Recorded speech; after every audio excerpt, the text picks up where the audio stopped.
I welcome you all to Group 1 Mains English Medium coaching and classes on Paper 4 Indian Economy and Development. Today's topic is poverty and unemployment. I am Dr. 𝗕𝗵𝗗𝗍, subject expert from Government City College from Department of Economics. In poverty and unemployment, we try to cover the following contents. The first one is concepts of poverty, where we try to check out what is absolute poverty and relative poverty. Apart from absolute and relative poverty, what are the new developments which have taken place in the recent years pertaining to the evolution of modern concepts of poverty. Income-based poverty and non-income based poverty, which has become the talk of the world in the recent times. Human Development Index and Capability Approach, which was developed by Amartya Sen. Measurement of poverty, how the poverty is measured in India, and what are the trends in the poverty. Concept and types of unemployment, estimates of unemployment, and trends of unemployment. These are some of the important contents which are going to be covered in concise manner, so as to encourage you, to provide you an idea pertaining to how you can prepare the analysis for each and every question which is going to be asked under poverty and unemployment under Indian economy. If you come to the definition and relevance of poverty and unemployment, you can see here the definition of the poverty. Poverty can be defined as a situation where people are unable to meet or satisfy basic needs of life. Every human being has food, clothing, and shelter as basic needs. And if a human being is unable to meet these basic needs in his day-to-day life, such a person is said to be suffering from poverty, and such a condition is called as poverty. Then unemployment can be defined as a state of worklessness for a person who is able to and willing to. Unemployment can be defined as a state of worklessness for a person who is able and willing to work at current wage rate. It is a situation of involuntarily idleness. For example, if there is a person who is having the ability, that is capacity to work, and is also willing to work at the current wage rate, whether the wage rate is high or low, irrespective of the present current wage, if he is having the capacity to work and willingness to work, but still he is not provided with sufficient amount of working hours, such a kind of situation is called as unemployment. It can also be called as the situation of involuntarily idleness. If you come to what is the relevance of poverty and unemployment, usually under the development process, every country confronts with these two problems, that is poverty and unemployment, and a country is going to acquire the status of a developed economy only when these two problems, not only these two problems, any problem which arises during the process of development are going to be curtailed or reduced or maybe eradicated. So poverty and unemployment had been with India right from the beginning. I mean to say, after India got independence, when the Britishers have left India, by that time a rich economy transformed into a poor economy, and the problem of poverty and unemployment has become quite acute in the later part of after India acquired independence. So eradication of poverty and unemployment will help in the attainment of social justice and equal opportunities. The ultimate destination or the ultimate objective of any country or any government is to establish a socialistic society which can ensure social justice to each and every person living in the society, and every person, irrespective of caste, creed, religion, or any kind of differences, is going to be provided with equal opportunities. So in the context of attainment of social justice and equal opportunities, poverty has to be eradicated, unemployment has to be reduced, more people should be provided with social justice, and people should be made to live happily, able to meet their basic necessities of life by providing with sufficient amount of salaries in the form of provision of number of working days, which is going to ensure good amount of standard of living for the population of any country as such. If you come to the concepts of the poverty, how many types of poverty are there? Basically speaking, poverty is of two types. Traditionally, this classification was very famous. One is absolute poverty and the other is relative poverty. Absolute poverty is also called as extreme poverty or abject poverty. A situation which involves the scarcity of basic food, clean water, health, shelter, education and information is called as absolute poverty. That is, when the persons are not able to get good amount of food, water, clean water and proper health facilities, proper shelter and proper education and even information also, such a type of poverty is called as absolute poverty. This kind of absolute poverty is quite common in the developing countries as well as underdeveloped countries when compared with the developed countries where absolute poverty is quite uncommon. Relative poverty is defined as a living standard compared to the economic standards of surrounding population.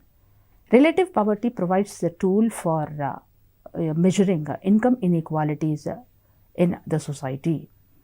Relative poverty can prevail even in the developed countries, and the quantity or the intensity of relative poverty is more in developing countries when compared with the developed countries. It is measured as a percentage of the population with income less than some fixed proportion of median income. For example, if you take the three important classes into which the society is classified as lower income category people and middle income category people and high income category people, and a degree of comparison is utilized when compared with the higher degree category of the society.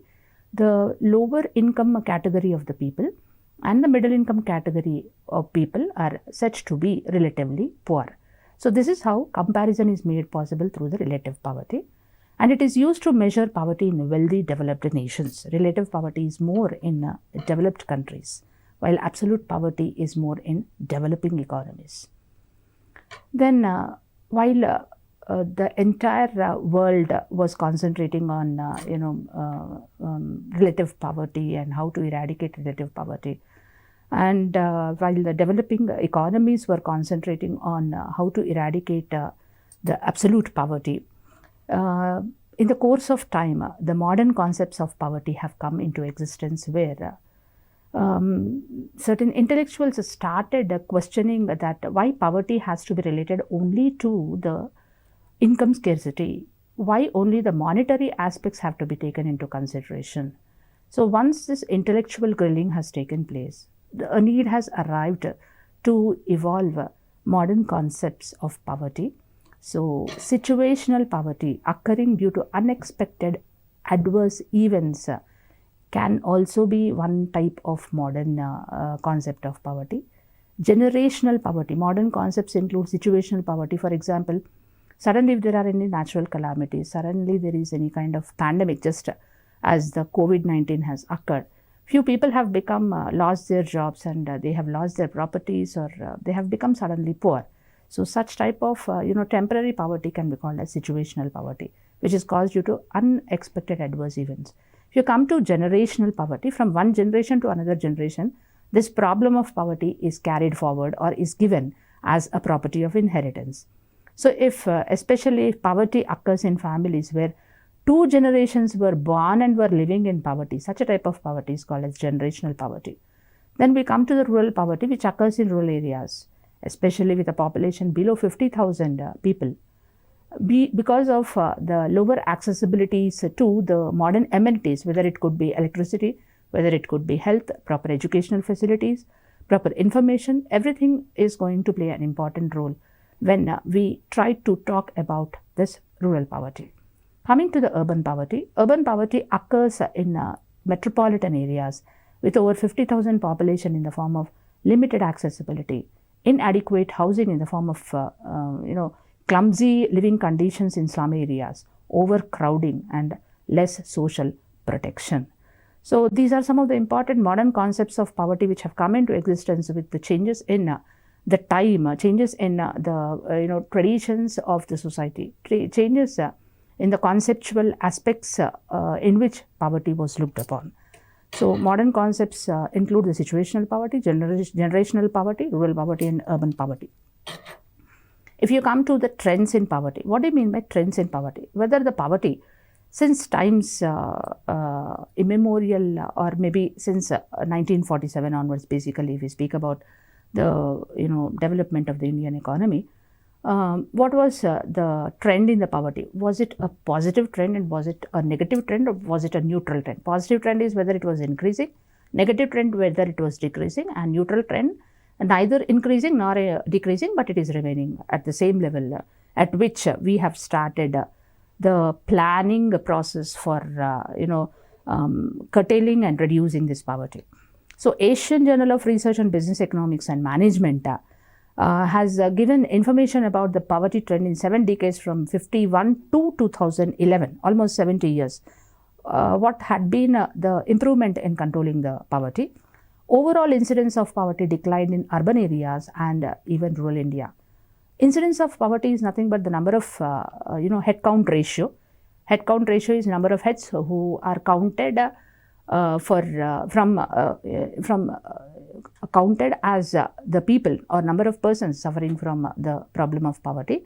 So incidence of poverty in this 7 decades period declined in rural areas as well as in urban areas, which shows a good improvement in the achievements of Indian economy. 54 and 55 was one historical year during which the maximum poverty level or percentage was 61.1%. And if you take 66 and 67, it is another historical year which has notified the highest amount of poverty in India, that is 62%. That means out of every 100, 62 people were suffering from absolute poverty. That is, they were not in a condition to get even the basic necessities of the life, and remaining, I think 38% were above the poverty line. So till mid-60s, poverty fluctuations were there. That is, sometimes poverty was increasing, sometimes poverty was decreasing, but no significant trend was noticed or shown till 1960s. Then if you take 70s and 80s decades, poverty started declined because during that particular time, government has taken special initiative to make poverty alleviation programs as important objective of the 5-year plans. That is, especially the 5th and 6th 5-year plans. If you try to understand the objectives of the 5-year plans, these 5-year plans were concentrating only on controlling the twin problems or eradicating the problems or reducing the intensity of the twin problems, that is poverty and unemployment. 1990s that we had the liberalization, privatization, globalization, after which the number of job opportunities not only increased in private sector, but even the standard of living has increased a lot. So in these decades, that is 1990s onwards, there was a significant and rapid declining trend in the poverty. So if you come to 1951 to 2011, the entire development plan period, poverty declined at 1.2 percentage points per year as per the contemporary data which is available on the internet. The amount of poverty declination rate was 1.2 percentage points. The second important aspect now is income-based poverty and non-income-based poverty. Under income-based poverty, we try to measure poverty in terms of only the consumption, expenditures and income. And under non-income-based poverty, we try to measure poverty based on non-income aspects such as education, life expectancy and accessibility to safe drinking water, etc. kinds of things.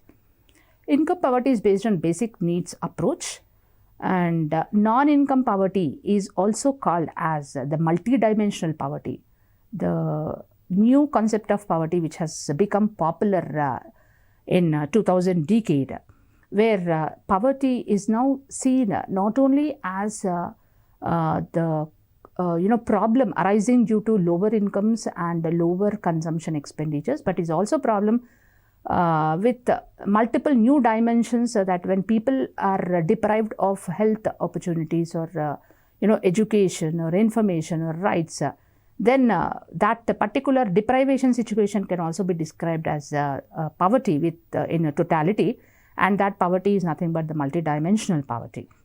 So monetary aspects are prioritized by income-based poverty, and non-income-based poverty prioritizes non-monetary aspects. Irrespective of this difference, both are interrelated, and those who are multidimensionally poor need not be income-based poor. So people can have good incomes, but still they may suffer from multidimensional poverty. They may be deprived of certain rights. They may be deprived of the possibility of getting a proper quality education. They may be deprived of getting quality health facilities.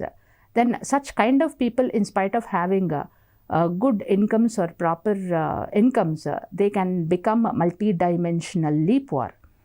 And increase in income levels can reduce even the incidence of MDP, that is multidimensional poverty. If we need to check out this multidimensional poverty and reduce the intensity of the multidimensional poverty, one of the important ways is to reduce the income-based poverty, because increase in incomes generally is going to open up the avenues for the purpose of reducing the incidence of multidimensional poverty.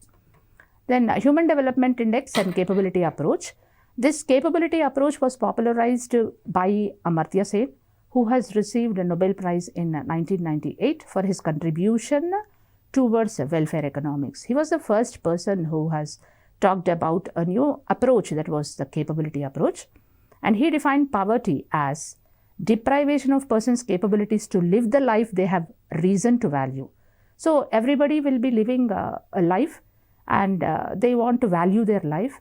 But when they try to value their life and look towards life with a positive, significant attitude, they may be deprived of this looking towards the life because of the scarcity or deprivation of certain capabilities, which are called as persons' capabilities. And Human Development Index is a holistic kind of thing and a far-ranging approach also, which proposed the 5 freedoms which are important for a person to lead a happy life, where he can look towards his life as a very valuable life when he is not going to have these 5 freedoms deprived. What are these 5 freedoms? The first one is political freedom, especially civil rights, and economic facilities, especially access to credit. Everybody wants to have accessibility to credit for the purpose of opening up new businesses and eking out their living. Social opportunities, especially accessibility to good education, proper nutritious food, proper health, and other facilities which include information also, and accessibility even to technology in this information technology age. Transparency in relation, that is a society or every person wants to have a transparent relationship with the government, where they want to know what the government is doing for establishing a welfare society, guaranteeing social justice and equal rights. And in the same way, they also want that a kind of a government which is free of corruption and red tapeism, which is going to work towards the benefit and the betterment of not only the country but even its people also.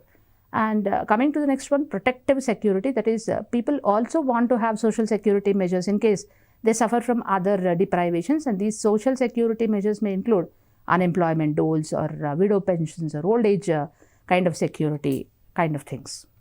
So Amartya Sen, in collaboration with the political philosopher Martha Nussbaum, development economist Sudhir Anand, and economic theorist James Foster, emphasized that capabilities approach is a paradigm policy, an important policy, a newly shifted policy to the development of the human being.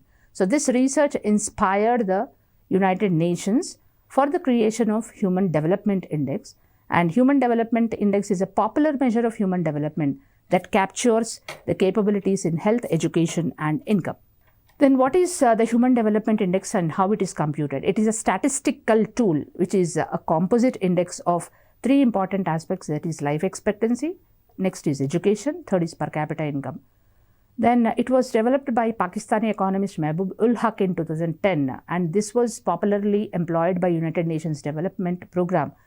And since 2010, UNDP is using this Human Development Index for the purpose of calculating the Human Development Index rates of each and every country of the world. In 2022, the contemporary data tells that Norway topped the list by a score of 0.957, followed by Australia and Switzerland. And if you take the position of India ranked 132nd in 191 countries. And pertaining to the education dimension of Human Development Index, the mean years of schooling is taken into consideration. Pertaining to health, life expectancy at birth is taken into consideration. Pertaining to income, gross national income per capita is taken into consideration. So these 3 indicators a geometric mean of these 3 indices is taken. A geometric mean is nothing but it's a cube root of the product of 3 indices gives the value of Human Development Index. Then coming to the next part, how do we measure this poverty? Poverty, we have seen different concepts. We have seen the trends in the poverty. We have seen the modern concepts of poverty and the Human Development Index, which is popularly adopted by the entire world for measuring their capacities in controlling or eliminating or reducing the intensity of poverty. The official poverty line is the expenditure incurred to obtain the goods in a poverty line basket.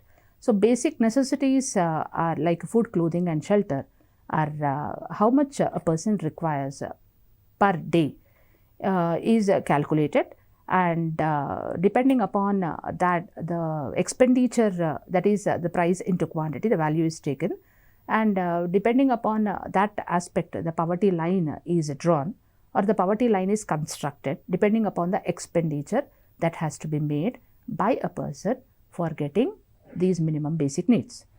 Then in the all India level, the poverty line was estimated as monthly per capita consumption expenditure of rupees 942 in rural areas.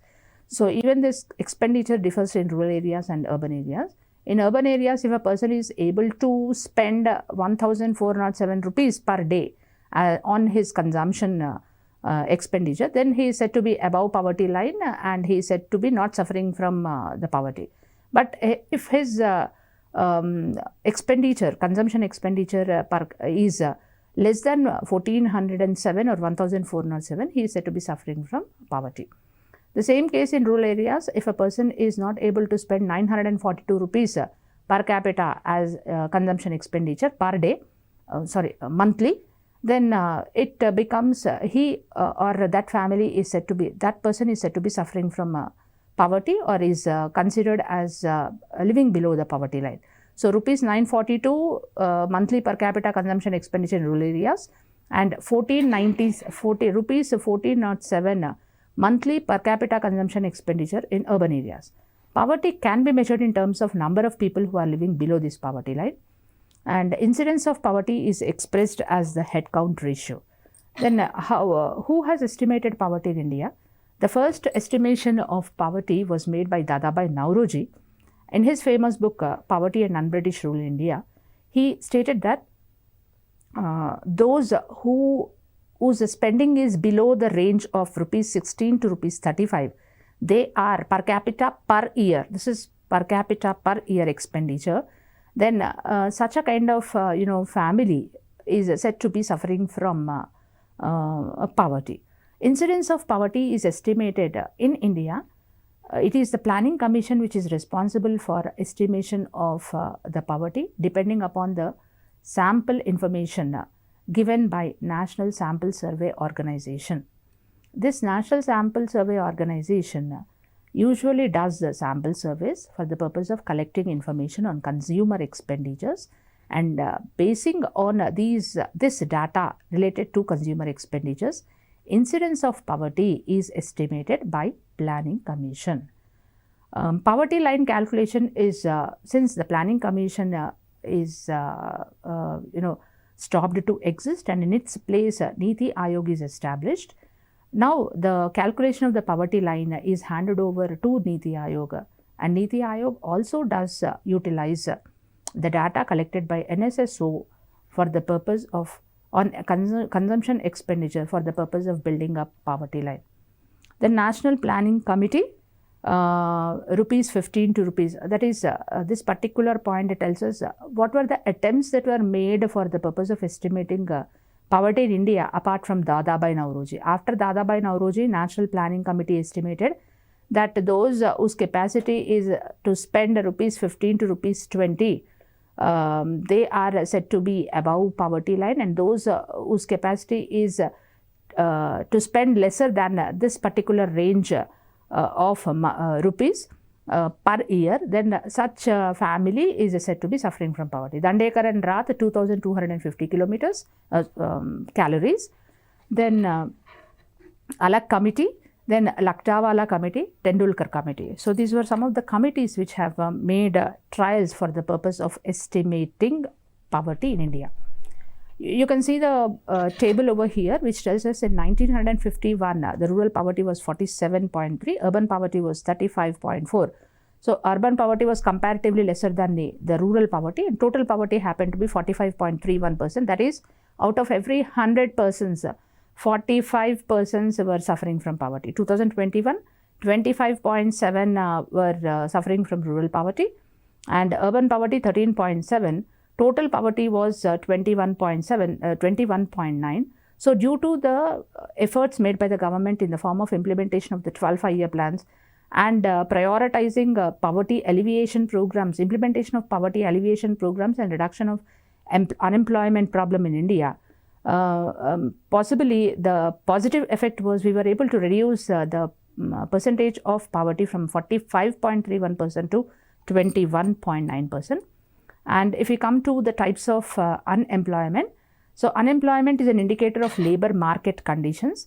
Less employment means lower economic performance and leads to social distress and political turmoil.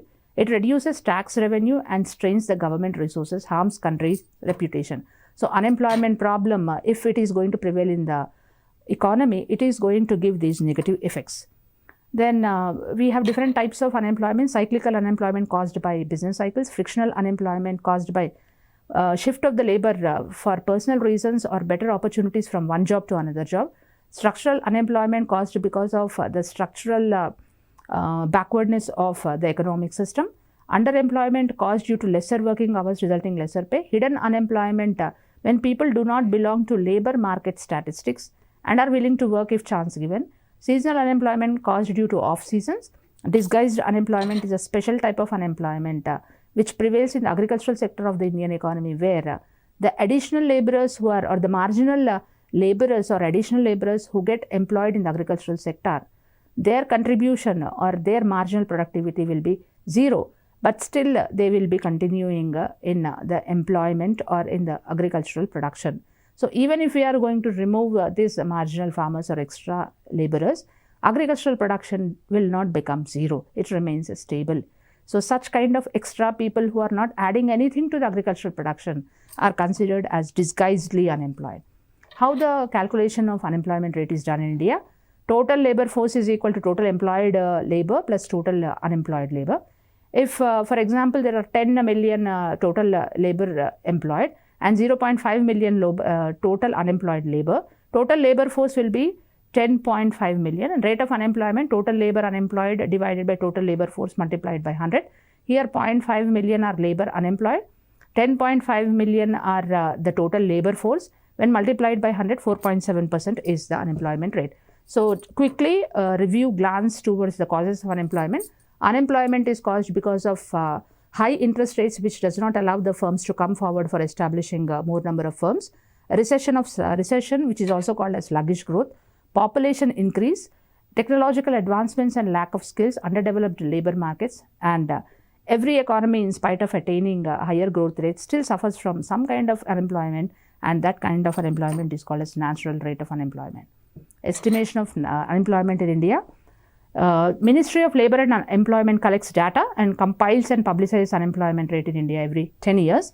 We have unemployment reports which are published by National Sample Survey Organization, Labour Bureau report, Center for Monitoring Indian Economy reports, International Labour Organization reports also. So according to the government data, in 1983, 7.8 million people were absolute terms suffering from poverty. In 2005, it has increased rather from 7.8 million to 12.3 million. According to the current daily status unemployment rate, was 7.3% in 1999-2000, which increased to 8.3 in 2004 and 5. So another special aspect about this unemployment is unemployment in India is increasing continuously because the growth attained by Indian economy is considered as the jobless growth. What is this jobless growth? Attainment of higher average annual growth rate of gross value added with a corresponding lower average annual employment growth rate. And between 1980-81 to 1990-91, 8.66 was average annual growth rate, 0.53 was average annual employment growth rate. You can see that employment growth rate was 0.53%, but the average growth rate was 8.66%. According to the Pew report of 1819, About 18.6 million Indians are jobless. Another 393.7 million work in poor quality jobs vulnerable to displacement. So Indian labor force growing by 8 million per annum, but full-time jobs are not produced at this rate. So these are some of the unemployment trends in India, which we can go through. You can go through. The government has taken up several poverty alleviation, unemployment reduction programs, which are just listed out in these slides. You can just have a look over all these things and can in detail go for analysis. The next important interesting slide is about what were the previous questions which were asked about this topic, that is poverty and unemployment. If you can see the first one, what is human development? Discuss the importance and measurement of gross national happiness index. Describe the factors responsible for the low level of human development index of India during the last 2 decades. Human development index is an alternative to national income. Justify your answer and discuss the important anti-poverty programs implemented by Government of India. So previous questions are mostly concentrating on the human development index and poverty alleviation programs. So methods of measuring poverty in India, methods of measuring unemployment in India, and MGN, Mahatma Gandhi National Rural Employment Guarantee Scheme impact is also asked in the previous questions. Discuss the possible consequences of rural unemployment on the society and suggest 2 effective remedial measures.